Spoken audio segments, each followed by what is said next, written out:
नमस्कार दोस्तों, आपका स्वागत है। आज हम बहुत ही महत्वपूर्ण विषय पर बात करेंगे दोस्तों कि हमारे जीवन में जो भी चीज़ें होती है बचपन से लेकर अब तक, क्या वो पहले से तय होती है क्या हमारी आत्मा ने इसका जो चयन है क्या पहले से किया होता है क्या। आज भी मैं जितना लोगों की बातें सुनता हूँ उनको यही लगता है कि मेरे जीवन में ये नहीं होना चाहिए था। जैसे कोई एकदम पढ़ा लिखा एकदम अच्छा इंसान है और वो पढ़ाई में बहुत होशियार था, ऐसे इंसान को समझो अच्छी नौकरी मिली नहीं, और जब वो दुनिया को देखता है तब वो ये बोलता है कि ये मुझसे भी पीछे था पढ़ाई में, लेकिन फिर भी इसको सरकारी नौकरी मिली और मैं यहाँ वहाँ बस बायोडेटा लेके घूम रहा हूँ, मुझे अच्छी नौकरी नहीं मिल रही है। तो वो लोग बहुत बार ये सोचते हैं दोस्तों कि मुझे तो सच में नौकरी मिलनी चाहिए थी, लेकिन कुछ भगवान की ही गलती हुई होगी या फिर कुछ प्रकृति की गलती हो गई है कि हमें नौकरी नहीं मिल रही है और एक बहुत ही बुरी ज़िंदगी या फिर बुरी परिस्थिति में गरीबी में हमें जीवन काटना पड़ रहा है। ऐसे बहुत सारे लोगों के साथ होती है चीज़ें। तो इन सारी चीज़ों को क्या हमारी आत्मा ने चयन किया था? ऐसे हमें अगर बात करी दोस्तों तो लोग यही सोचते हैं कि मेरी आत्मा मेरे बारे में बुरा आखिर क्यों चयन करेगी। लोगों को क्या लगता है, हम लोगों को क्या लगता है दोस्तों कि हमारी आत्मा हमारे बारे में तो अच्छा ही सोचेगी। जैसे उदाहरण के लिए कोई एक 10वीं का बच्चा है, उसको ये अगर कहा जाए कि आगे के 5 साल में तुम अपने आप को कहाँ पे देखते हो, तो वो अच्छा अपने लिए तय करेगा। अगर वो बच्चा अपने भविष्य का एक अच्छा निर्धारण कर रहा है, अच्छा कुछ तैयारी कर रहा है, तो फिर आत्मा अपने बारे में बुरा आखिर क्यों सोचती है? इसका जवाब एक ही है दोस्तों कि जो आत्मा है उसके जो विचार है वो हमारे जैसे नहीं होते। ये बात मैंने पहले ही कही है। एक बच्चा 10वीं का, वो एक इंसान है और उस इंसान के जैसे वो अपने लिए सब कुछ अच्छा ही चाहेगा, लेकिन आत्मा वैसे नहीं होती। आत्मा को दुनिया भर का ज्ञान होता है। आत्मा को वो सच्चा ज्ञान है जो कहीं ना कहीं प्रकृति ने उसे दिया है। उसको पता है कि मेरा जन्म आखिर क्यों हुआ है, और ऐसे जनन में अगर कुछ उसके जीवन में दुख आते हैं और वो अगर दुख से कुछ सीखना चाहे तो ऐसे दुख को वो चयन करना ही चाहेगी। ये बात उस आत्मा के लिए बहुत ज़्यादा महत्वपूर्ण है। चाहे हमें ये बात ठीक ना लगे दोस्तों, लेकिन यही पूरा तरीके से सच है। तकरीबन 10 से 11 साल मैंने बस इसी रिसर्च में लगाए हैं, इसलिए मैं आपको ये सारी चीज़ें श्योर कह रहा हूँ। तो यहाँ पर बात निकल के आती है, मैं आपको 3 बातें महत्वपूर्ण बताऊंगा कि आत्मा ऐसी बातों को आखिर चयन क्यों करती है, और ये जो सारी चीज़ें हैं वो पहले से आखिर तय होती है क्या। सबसे महत्वपूर्ण बात यह है दोस्तों कि हम जब अपने जीवन को लेने होते हैं, कोई एक आत्मा अभी 2-3 पलों में है, उसका जन्म होने वाला है, तब ऐसे क्षण में दोस्तों वो जब आत्मलोक में तैयारी कर रही होती है जन्म लेने की, तब वो सारी चीज़ों का चयन पहले से ही करती है। उसको जीवन में क्या बड़ी और छोटी चीज़ें होने वाली है, इन सारी चीज़ों का चयन वो करती है। बस चयन करने की बात नहीं है, उस जीवन में क्या उसके सामने आएगा, उन सारी चीज़ों से वो क्या सीखेगी, कौन सी ऐसी चीज़ें हैं जो उसके लिए थोड़ी सी मुश्किल बन सकती है, कौन सी ऐसी चीज़ें हैं कि जहाँ पर उसको ज़रा भी डरने की आवश्यकता नहीं है। इन सारी चीज़ों को वो पहले से ही निर्धारित करके वहाँ से आती है। पहली सबसे महत्वपूर्ण बात यह है दोस्तों, वो जीवन में चुनौतियों का सामना करना ये पहले से ही तय करती है। उसके जीवन में जो दुख भरे पल आएंगे या फिर जो बहुत ही संघर्ष करने वाले पल आएंगे, इन सारी चीज़ों को उसने पहले ही चयन किया होता है। ये पहली महत्वपूर्ण बात होती है। चुनौतियाँ आखिर उसके जीवन में क्यों आएंगी? मैं आपको सच कहूँ दोस्तों कि बस उदाहरण के लिए कह रहा हूँ कि किसी एक इंसान को कहा गया कि जितना हो सके तुम तेज़ी से भागने की कोशिश करना, तो अपने आप को अपने हिसाब से वो तेज़ी से भागने की कोशिश करेगा। लेकिन आप समझो कि उस इंसान वो एक रास्ते से जा रहा है और अचानक उसके पीछे कोई कुत्ता लगा और भौं भौं कर रहा है और उसको काटने की कोशिश कर रहा है, तब उसकी स्पीड कितनी होगी? कि जहाँ पर उसको भागने के लिए कहा गया तब वो नॉर्मल तरीके से भागा होगा, लेकिन जब उसको ये पता चलेगा कि अब मुझे भागना ही पड़ेगा क्योंकि मेरे पीछे कुत्ता पड़ा है, ये मुझे मेरे लिए ये मुसीबत है, तब वो दोस्तों बहुत ही दिल जी जान के भागने की कोशिश करेगा। वो कितना भी थक जाए, जितना हो सके अंतिम सांस तक वो यही सोचेगा कि मैं जितना हो सके इस कुत्ते से दूर रहने की कोशिश करूंगा। तो जीवन का भी यही है दोस्तों। हमारे अंदर बहुत सारी चीज़ें होती है। एक सामान्य इंसान के अंदर भी दोस्तों बहुत ज़्यादा हिम्मत हो सकती है। बस उस हिम्मत को प्रकट करने का वैसा एक परिस्थितियाँ अगर उसके सामने आई तो अपने जीवन में वो बहुत कुछ कर सकता है। तो इसी चीज़ों को देखने की कहीं ना कहीं वो कोशिश करता है।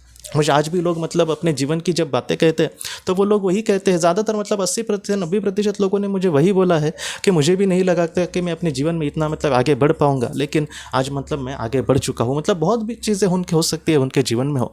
तो ऐसी जो चुनौतियाँ है, एक संघर्ष भरा जो बातें होती है हमारे जीवन में, जन्म से लेकर मृत्यु तक, ये जो सारी चीज़ें हैं दोस्तों, आत्मा उसका चयन 100% करती ही है। वो सारी चीज़ें उसको चयन करके ही पृथ्वी पर आती है। दूसरी महत्वपूर्ण बात है दोस्तों, रिश्तों को निभाने की कोशिश या फिर हमारे जीवन के रिश्ते। इन रिश्तों के बारे में भी आत्मा बहुत ही ज़्यादा महत्वपूर्ण रोल निभाती है दोस्तों। ये जो रिश्ते हैं, आपने देखा होगा कि हमें बहुत ज़्यादा हमारा विकास भी कर सकते हैं, हमें बहुत ही ऊंचाई पर भी लेकर जा सकते हैं। और कुछ ऐसे भी रिश्ते होते हैं हमारे जीवन में कि जो हमें बहुत ज़्यादा दुख में डाल देंगे। बहुत ज़्यादा लोग सुसाइड भी कर चुके हैं इन बुरे रिश्तों के वजह से। उनके जीवन में कुछ ऐसी घटनाएं या फिर कुछ ऐसे लोग आए जिन्होंने वजह से उनको वो इतने परेशानी में डूब गए, इतने दुख में डूब गए कि आखिर में उन्होंने अपना जीवन समाप्त कर दिया। तो ऐसी जो चीज़ें हैं दोस्तों रिश्ते निभाने की, ये भी आत्मा बहुत बार चॉइस करती है। आत्मा के लिहाज से आत्मा कुछ इस तरीके से सोचती है दोस्तों कि जिन लोगों के साथ हमारा अच्छा बॉन्डिंग है वो लोग हमें समझ के लेंगे, जैसे हमने उनका बुरा भी कुछ किया फिर भी वो हमें समझ के लेंगे, वो हमें माफ़ कर देंगे। लेकिन जितना हो सके तुम्हें अच्छा करने की कोशिश करनी होगी, जितना हो सके जो तुम्हारे करीबी है उनके साथ तो तुम्हारा रिश्ता अच्छा ही है, लेकिन अगर कोई पराया इंसान जिसके साथ तुम्हारा स्वभाव जरा भी नहीं मिलता, ऐसे इंसान के साथ तुम किस तरीके से रहते हो, ऐसे इंसान के साथ तुम मतलब क्या सीखने की कोशिश करोगे, ऐसे इंसान को तुम बुरे समय में क्या सिखाने की कोशिश करोगे, ऐसे इंसान को तुम क्या निस्वार्थ भावना से मदद कर सकते हो क्या। ऐसी जो चीज़ें हैं इंसान के रिश्ते निभाने में और उसका रिश्ते में कहीं ना कहीं विकास करने में दोस्तों ये बहुत ही महत्वपूर्ण रोल निभाते हैं। अभी बहुत लोग ये भी कह सकते हैं कि इसका फ़ायदा आखिर क्या। आप समझो कि 2-3 जन्मों में अगर इंसान ने ये सारी चीज़ें सीख ली कि ऐसा इंसान जिसके साथ उसकी बॉन्डिंग भी नहीं अच्छी है उसके साथ भी अच्छा रिश्ता उसने निभाना सीख लिया, और ऐसा जब इंसान दोस्तों मोक्ष के एकदम करीब चला गया है और मोक्ष के करीब जाने के बाद उसका एक ऐसा जन्म हुआ कि जहाँ पर उसके जो करीबी लोग हैं वो सब बुरे हैं और उसके जीवन में कुछ ऐसे लोग हैं जिनके साथ उसका स्वभाव ज़रा भी नहीं मिलता, तो ऐसे जीवन में दोस्तों वो हार नहीं जाएगा या फिर वो एकदम दुखी नहीं होगा, क्योंकि उसको सबसे मतलब पहले उसको सब कुछ वो सीख गया है कि ऐसे लोगों के साथ किस तरीके से रिश्ता निभाने की हमें कोशिश करनी होगी। इसलिए इन सारी चीज़ों का वो सामना बहुत ही अच्छे से करेगा। इसलिए आत्मा के जीवन में बहुत बार दोस्तों ऐसे लोग आते हैं कि जो उसको बहुत ही ज़्यादा हद से ज़्यादा दुख देते हैं, लेकिन फिर भी जितना हो सके आप इसका सामना करने की कोशिश करना। मैं आपको इतना ही कह सकता हूँ दोस्तों, ये बात मुझे भी पता है कि मतलब बोलना आसान है, लेकिन हमेशा आपकी जो समय है, आपका जो वक्त है वो वैसा ही नहीं रहने वाला। जितना हो सके आप उस परिस्थितियों को हैंडल करने की कोशिश करना आगे। मतलब मैं भी यही चाहूँगा कि आपके जीवन में जो भी आपको दुख मिल रहा है कुछ लोगों से, तो ऐसे लोगों से आपको दुख मिलना मतलब बंद हो और आप शांति से मतलब अपने जीवन में आगे बढ़े। और तीसरी दोस्तों महत्वपूर्ण आत्माएँ बात मतलब जो चयन करती है वो उसके जीवन की महत्वपूर्ण घटनाएं, जैसे मतलब पहले हमने संघर्ष का सामने की बात करी, लेकिन ये संघर्ष और जीवन की महत्वपूर्ण घटनाएं ये चीज़ें मतलब थोड़ी सी अलग है। जैसे एक महत्वपूर्ण घटना मतलब एक इंसान की समझो शादी की बात हो गई, तो वो एक संघर्ष की बात नहीं है, लेकिन उसके जीवन की महत्वपूर्ण मतलब बात है वो। तो ऐसी चीज़ें मतलब जो बड़ी बड़ी घटनाएं उसके जीवन में क्या क्या होनी है, ये जो सारी चीज़ें हैं उसका भी चयन आत्मा पहले से ही करती है। तो इसके पीछे आखिर क्या वजह है, क्या है दोस्तों। जब आत्मा जन्म लेने का तय करती है तब वो एक ब्लूप्रिंट जैसी होती है, या फिर एक जैसे कोई बड़ा मतलब कुछ कोई इमारत वगैरह बनानी है तो उसका एक ब्लूप्रिंट तैयार किया जाता है। एक मतलब एक कहीं ना कहीं आप स्केच समझो, उसका एक चित्र निकाला जाता है कि इस तरीके से इस इमारत को होना चाहिए। तो वैसे ही दोस्तों आत्मा भी एक मतलब एक अपना स्केच निकालने की कोशिश करती है, एक ब्लूप्रिंट तैयार करने की कोशिश करती है कि ये उसके जीवन में चीज़ें होंगी और इन सारी चीज़ों से उसको बहुत कुछ मतलब सीखने मिलेगा। और ये सारी चीज़ें अगर वो मतलब पूर्ण करती है तब उसके जीवन का जो उद्देश्य है वो बहुत ही अच्छे से पूरा हो गया, इस तरीके से सारी चीज़ें मानी जाएगी। यहाँ पर दोस्तों हम मतलब ये नहीं सोच सकते कि आत्मा जब इस दुनिया में आती है तब वो 70-80 साल का जीवन उसने चयन किया होगा, ऐसा हम नहीं कह सकते। अगर कोई एक लड़का समझो उसका 20 साल में ही अगर उसको हार्ट अटैक, मतलब आज भी मतलब देख रहा हूँ मैं कम कम उम्र के भी लड़कों को आ रहे हैं, इंसान को आ रहे हैं।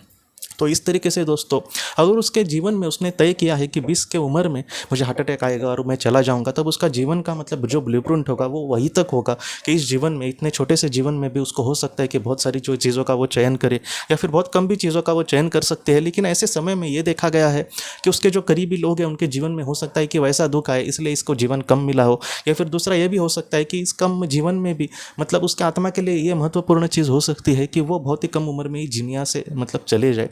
तो इन सारी चीज़ों का वो चयन करती है। तो हमारे जीवन में जो भी बड़ी बड़ी घटनाएं होती है इसका भी जो चयन है वो आत्मा पहले से ही करके आती है। इसके पीछे एक ही वजह होती है कि अपने जीवन को मतलब वो किस तरीके से देखती है। जैसे कोई एक इंसान के जीवन में बहुत ही अच्छे से अच्छा सब कुछ हो गया तो वो अपने आप को बहुत ही अच्छे से संभाल पाएगा, लेकिन उसके जीवन में सब कुछ बुरा हो रहा है, ऐसे समय में भी वो हार नहीं मान रहा ना, उसकी हिम्मत टूट नहीं ना रही। इन सारी चीज़ों का जो चयन है आत्मा पहले से ही करती है। तो इस तरीके से दोस्तों जब हम अपने जीवन में आते हैं तब इन सारी चीज़ों का हम चयन करके ही आते हैं, चाहे हम इसको माने या फिर ना माने। लेकिन इसके पीछे की मतलब वजह को हमें देखने की कोशिश करनी होगी, हमारे साथ क्या हुआ, या फिर इसको मतलब सोचने से अच्छा है कि हम ये सोचें कि हमारे साथ ये क्यों हुआ होगा। शायद मतलब प्रकृति को ये पता है कि मुझ में और भी हिम्मत है कि और मैं इसका अच्छे से सामना कर सकता हूँ। इस तरीके से आप सोचकर जीवन में आगे बढ़ना। और जितना हो सके दोस्तों मैंने मतलब बहुत सारे ऐसे भी लोगों का मतलब जीवन देखने की कोशिश करी है कि जिनके जीवन में बहुत ज़्यादा दुख थे, जिनके जीवन में उनको कुछ भी रास्ता नहीं दिख रहा था, लेकिन आज वही लोग दोस्तों अपने जीवन में बहुत ही अच्छे से मतलब जीवन जीने की कोशिश कर रहे। तो ऐसे अगर लोगों के सामने वो अपने आप को संभाल कर जीवन में आगे बढ़ रहे तो हम भी अपने आप को मतलब संभाल सकते हैं। हम में हिम्मत नहीं हारना, जितना हो सके अच्छे कदम से, अच्छे निस्वार्थ भावना से अगर हम आगे बढ़ेंगे, एक कहीं ना कहीं फल की अपेक्षा ना करके हम जीवन में आगे बढ़ेंगे, ऐसा जो इंसान है वो कभी भी नहीं हारेगा। एक स्थितप्रज्ञ जैसे हम मन को अपना मतलब करने की कोशिश करें, एक बलशाली बनाने की कोशिश करें, तो ऐसा जो इंसान है छोटे मोटे दुख में कभी भी मतलब हिम्मत नहीं हारेगा। तो इस तरीके से अगर हमें जीवन में आगे बढ़ना है, तो हम अगर मतलब इस तरीके से आगे बढ़ते हैं तो उसका फ़ायदा हमारी आत्मा को बहुत अच्छे से हो सकता है। इसलिए जितना हो सके दोस्तों, ये आखिर चीज़ें क्यों हो गई उसका जवाब एक ना एक दिन हमको 100% मिलेगा। लेकिन जितना हो सके आप अपने आप को संभालना, जीवन में आगे बढ़ना। आपके जीवन में जो भी छोटी मोटी चीज़ें हो गई है अपने जीवन में, और आपको बार बार यही मतलब लग रहा है कि आखिर ये क्यों हुआ, उसका जवाब एक दिन आपका आत्मा आपको ज़रूर देगी। लेकिन फिलहाल जितना हो सके आप जीवन में आगे बढ़ना। आपके जीवन का जो दुख है वो हमेशा ऐसा नहीं रहने वाला। इसलिए जितना हो सके दोस्तों आप जीवन में आगे बढ़ना। आपका जो दुख है कहीं ना कहीं मतलब आपको शांति भरी जीवन ज़रूर दे सकता है भविष्य में। इस तरीके से एक आशा के साथ आप जीने की कोशिश करना दोस्तों। तो दोस्तों हम अपने अगली वीडियो में मिलते हैं। आप अपने परिवार का ख्याल रखना। आपका बहुत बहुत धन्यवाद। अगर आपने किसी अपने को खोया है और अगर आप किसी जेन्युइन भरोसेमंद थेरेपिस्ट की तलाश कर रहे जो आपके अपनों के संदेश आपको दे सके, तो आप इस नंबर पर व्हाट्सएप मैसेज कर सकते हैं। हम जितना हो सके आपको किसी अच्छे थेरेपिस्ट के बारे में बताने की कोशिश करेंगे जो आपको बहुत ही अच्छे से संदेश दे और आप अपने जीवन में आगे बढ़ पाए। आपका बहुत बहुत धन्यवाद।